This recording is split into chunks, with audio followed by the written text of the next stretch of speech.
when Bella, a gentle family dog, gave birth to 15 tiny creatures in a single night. Her owners thought it was a miracle. Neighbors gathered, calling it the largest litter they had ever seen. But when the vet arrived and examined them closely, his face went pale. The truth shocked everyone. The night was quiet, broken only by the soft whimpers of a dog lying in the corner of the living room.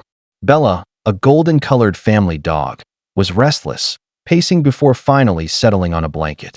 Her breaths grew heavy, her body trembling with effort. The family gathered around her, whispering encouragement. They had been waiting for this day, knowing she was due any moment. Suddenly, a small cry filled the air. The first puppy had arrived, tiny and wet, curling instinctively toward its mother. The children gasped in excitement, clapping their hands as Bella tenderly cleaned her newborn. But the miracle didn't stop there. Within minutes, another arrived, then another. By the time the clock struck midnight, the floor was alive with squeaks and movement. The family could hardly believe their eyes. 1, 2, 5, 10. The number kept climbing until 15 tiny creatures wriggled at Bella's side. Laughter filled the room. Neighbors peeked in from the doorway, and everyone marveled at what they called a blessing.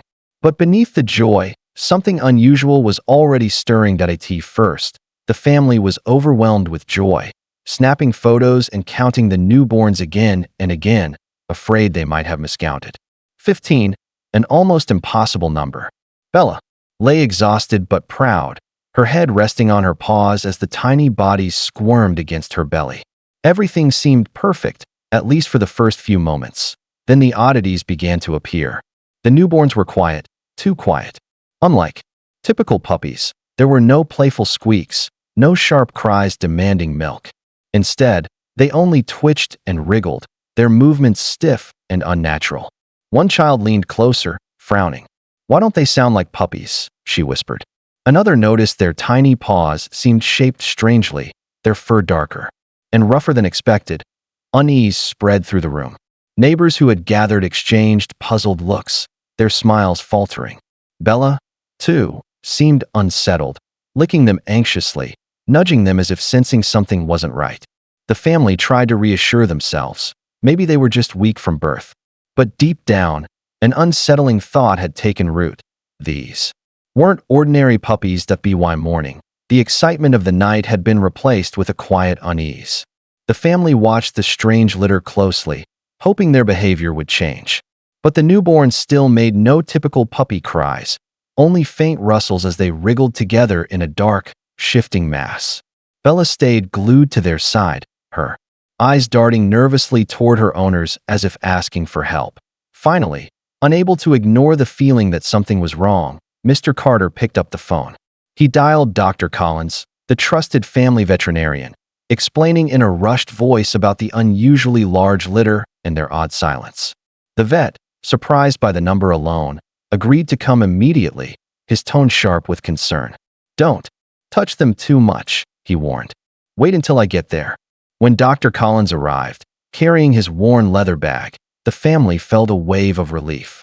But that comfort quickly shifted as he knelt beside Bella, his brow furrowing almost instantly.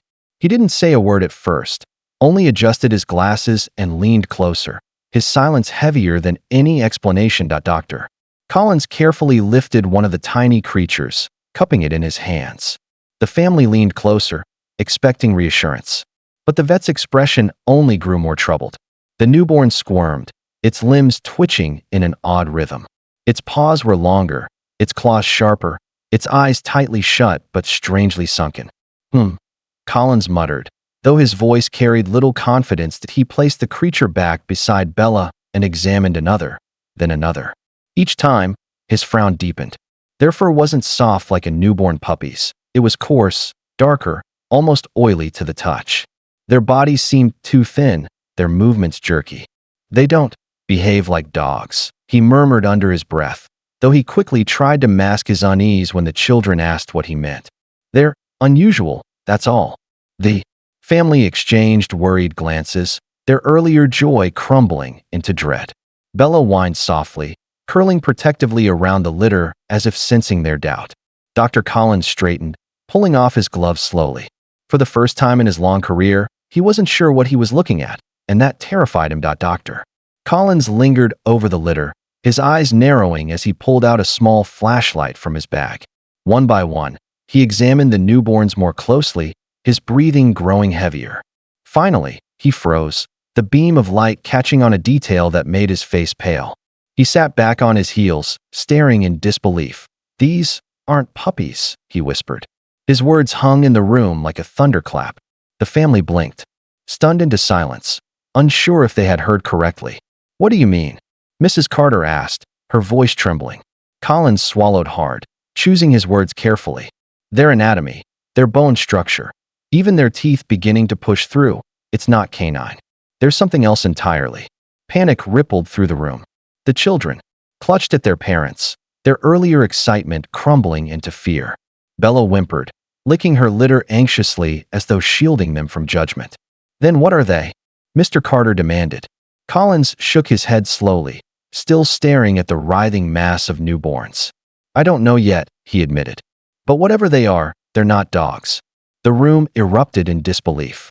"That's impossible," Mr. Carter snapped, pacing the floor, his voice shaking between anger and fear. His wife clutched the children close, their wide eyes brimming with tears. What had once been a miracle now felt like a nightmare. They looked at Bella, lying weakly on the blanket, her tail thumping faintly as she tried to comfort her strange litter. "But they came from Bella," Mrs. Carter whispered, her tone desperate. "She's our dog. She couldn't have given birth to something else." Her words hung in the air, more plea than statement. Dr. Collins rubbed a hand across his face, his silence more unsettling than answers. The children pressed closer. To their mother, one asking in a quivering voice, "Are they dangerous?" Bella whined, curling herself tighter around the newborns, refusing to let anyone pull them away. Her eyes shone with both exhaustion and defiance, as if daring anyone to challenge her role as their mother. The family stood frozen, torn between fear and loyalty, caught in the terrifying truth. They didn't know what lived in their home. Dr. Collins straightened, his face lined with concern. "You can't keep them here," he said firmly, though his voice carried a hint of sorrow. "Whatever they are, they need to be studied, contained, handled by specialists. Raising them as ordinary puppies could be dangerous." His words cut deep, leaving the room in stunned silence. Mr.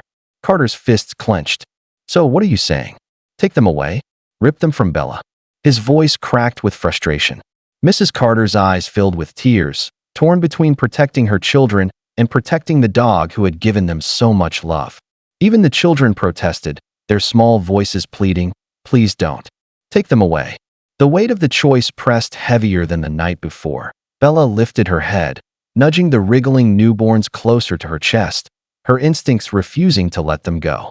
The family looked on, their hearts aching. Finally, Mr. Carter sank into a chair, his voice breaking. "We wanted a miracle, and now we have to decide if we can live with it or let it go." The following day, a van from the Wildlife Research Center pulled into the driveway. Specialists stepped out with soft gloves and crates, their expressions solemn as they prepared for what lay inside the Carter home.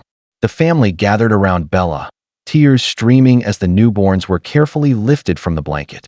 The creatures whimpered, their strange cries filling the room as Bella pawed weakly, trying to pull them back. The children sobbed, clinging to their mother as Mr. Carter kept an arm around them. Dr. Collins placed a reassuring hand on Bella's head. "You did your part," he whispered. "You gave them life. Now they need more than you can give." The words were meant for comfort, but they only deepened the ache in the room.